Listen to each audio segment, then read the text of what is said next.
When Virginia Hislop strode onto the Stanford graduation stage to get her master's degree at 105, it generated headlines all over the world. The media knows we love to read about the secrets of centenarians, especially if they're sensational, like taking a wee dram of whiskey before bedtime, or maybe smoking a cigar after dinner. The media also knows we love to hear good news about our bad habits.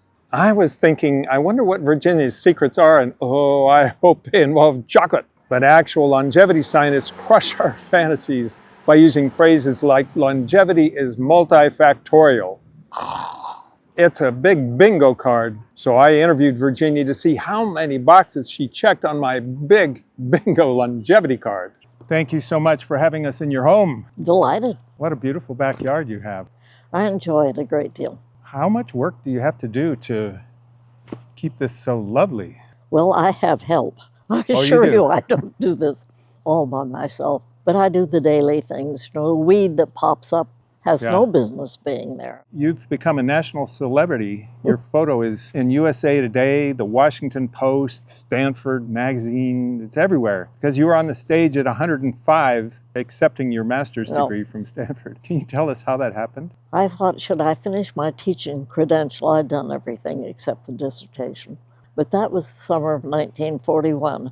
And the young man that I was very interested in was called up for active duty. In the 1940s, Ginny, as she's known, had taken the required classes at Stanford and needed to finish one more thing to graduate, her master's thesis. But then World War II broke out.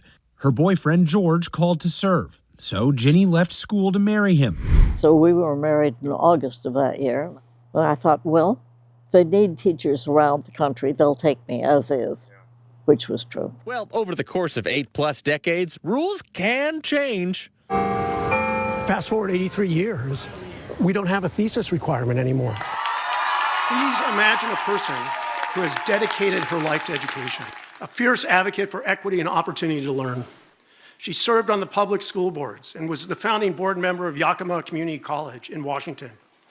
She helped to create and serve as the board chair of the Heritage University in Toppenish, Washington. And she recently supported the start of Pacific Northwest University Health Sciences in Yakima. This is a life of tremendous accomplishment. My goodness, I've waited a long time. You have. You read a lot. Well, I read most everything from the backs of flyers to good fiction, and sometimes not such good fiction. Lots of magazines. Yeah, what magazines? Daily paper. What magazines and papers? Well, I read Time, cover to cover. National Geographic, Smithsonian. Those are the ones I particularly enjoy. You said in your Washington Post interview that you should cherish your health. Well, I'm very grateful that I seem to have a pretty healthy life. And I enjoy being outside, and I enjoy being with people. You're the one who suggested this outside interview. Right. You have a grandson, Michael Jensen. Yes, I do. And he commented to the Washington Post that during family reunions, they nickname you the evil elf. True. Can you explain that? I think probably it has to do with the fact that I'm not necessarily a traditional grandma. Every now and again I pop up with something, they go, woof.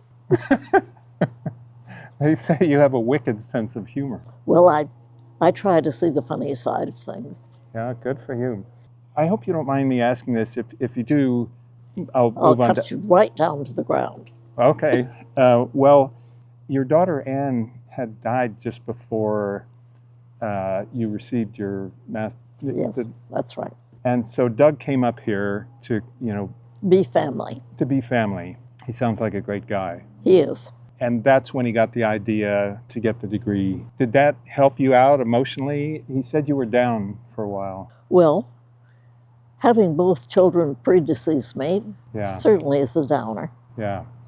And Doug has been very good, very helpful. How did you cope with having two children predecease you? Well, I didn't have much choice in the matter. Yeah. But how did you keep your head up? How did you stay cheerful? How did you get through it? Well, there are other people who need attention. There are things to be done. And certainly I don't want to spend any time sitting in a corner saying, poor me. Ridiculous. That's amazing. A lot of people are going to want to know How did you get to be 105? I think choosing my parents and grandparents carefully. Yes. How long did they live? My mother lived to be 91, and her mother lived to be, trying to think, I think Granny was 98. Wow. And her mother, my great-grandmother, whom I remember quite well, lived to be 101. Wow, amazing. And that was back in the day when people didn't live. Yeah, and she had 10 children. 10 children. Wow. Did that keep her young, or would she have lived to 110 if she... Who knows? Coming from a Southern family, she was married young, and she was terribly concerned because she didn't have a child till she was 18. Oh, yeah, what a concern that is. Nowadays. She made up for it. By modern standards, yeah. 10 children. You've mentioned stress before. How does stress play into longevity, and what do you do about stress? Usually I try to find some physical thing, whether it's polishing silver or weeding, something that requires action. To take your mind off it? Yeah. I see. Are you naturally fairly relaxed, or do you have to work on reducing your stress? Well, I was an only child and rather quiet, so it's hard for me to evaluate that. So you're being quiet about that. And do you do your own cooking? Yes. What's your diet like? It's very good. I always have a protein and 2 or 3 vegetables and fruit.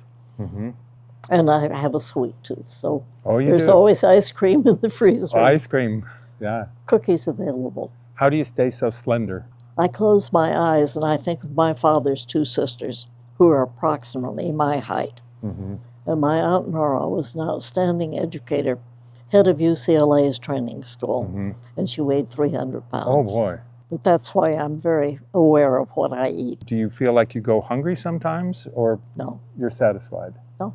How do you know when to push away from the meal? We live in the age of overeating. Well, I think so, and all I have to do is close my eyes and think of my aunts, and it's surprising how much resistance I can drum up. Do you eat 3 meals a day? Yes. And when you say protein, what do you mean? Do you mean fish, chicken? Eggs, cheese. And how much of that do you imagine is part of your diet? Well, I have protein at 2 meals out of 3. What does breakfast usually look like? Fruit and cereal or egg. And what does lunch usually look like? Either a sandwich or a salad. And dinner? Meat or fish or chicken. And 2 vegetables. Maybe a starch, maybe not. What time is dinner? Well, I'm watching the news, 6:30 to 7, I would think. 6:30 to 7. You don't eat after that? What time is breakfast? Probably about 8 o'clock. So you go 13 hours Yeah.